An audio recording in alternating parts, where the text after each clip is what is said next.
So our fence fell down. Well, in reality, our fence had been falling down for a little while, and we were a little too focused on other house projects to get this one fixed right away. And we'd been dealing with it, and it was mostly functional until it wasn't, and our dogs started getting out, and then it was time to actually fix the fence. Welcome back to Queer Gravel, and this is a fun video today that I have for you that is a little bit different and actually a lot unexpected. This wasn't something that I had written up in my to make video list for the year, but when life hands you lemons, you put them on a cargo bike? Maybe? So I had to build a fence. It's a 6-foot section of fence just on the side of our house, and we didn't want to spend the money to have a professional come out and do it. So I, like any good millennial, jumped on YouTube and found all the videos I could. I decided I was gonna build this fence, and since I don't have a car, I realized I needed to use my bike to go get the supplies. I took the pack yak out, and I needed to get it set up for this adventure. I knew that the standard cargo mode that I have it in with the big bucket on the back wasn't gonna work.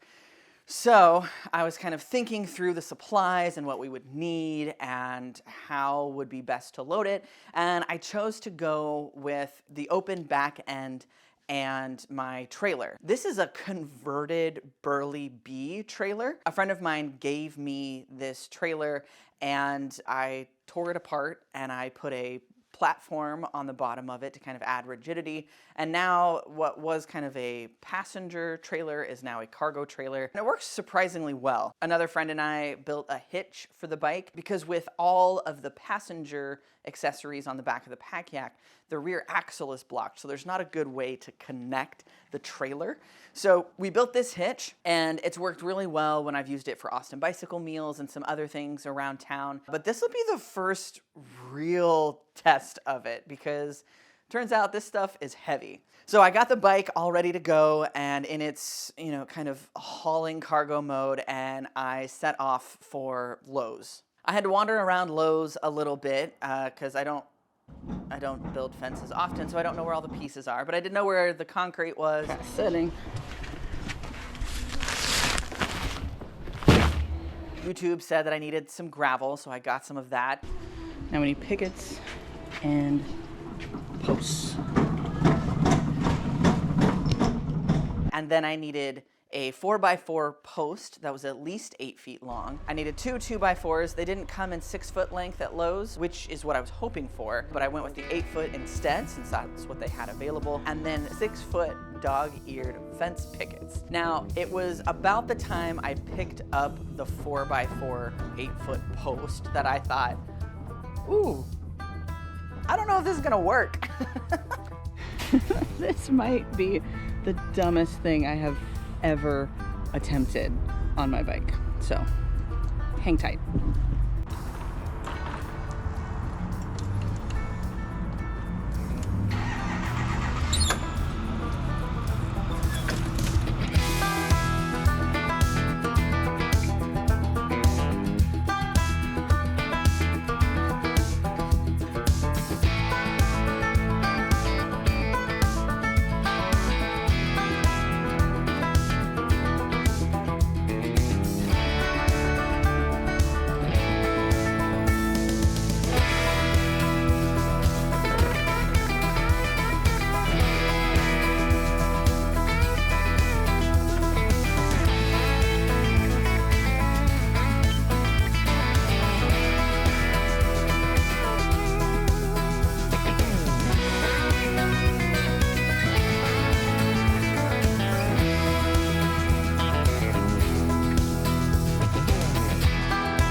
I feel like I shouldn't have to say this, but I'm going to. Don't do this. Don't do this at home. Just don't, okay? This is dumb. This is very dumb.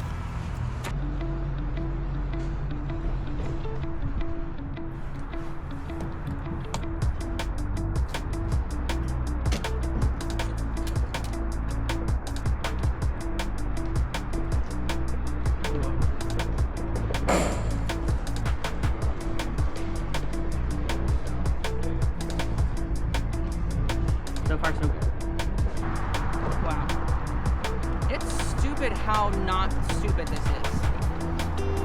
Like, wow.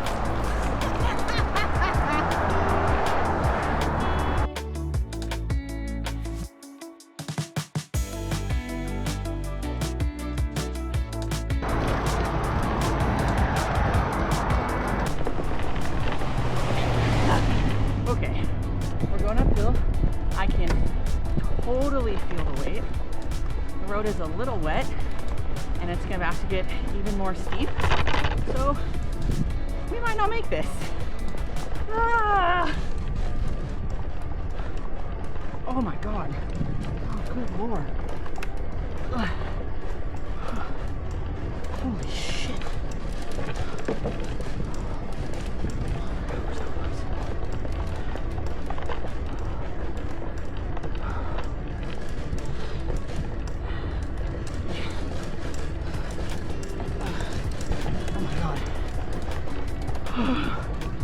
Okay. Oh shit balls. Holy crap, we made it. That's insane. Oh. Oh.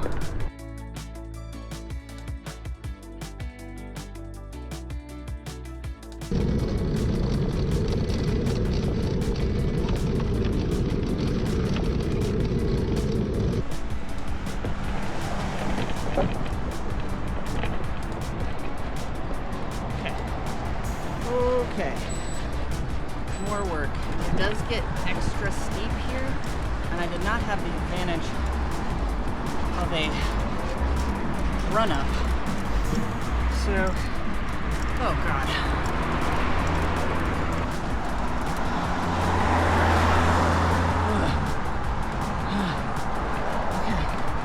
Okay, that's the hardest part. Yeah.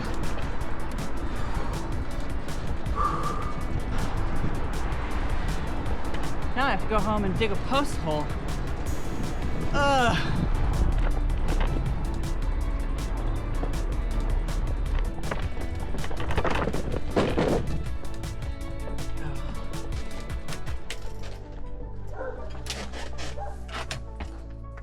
Holy shit.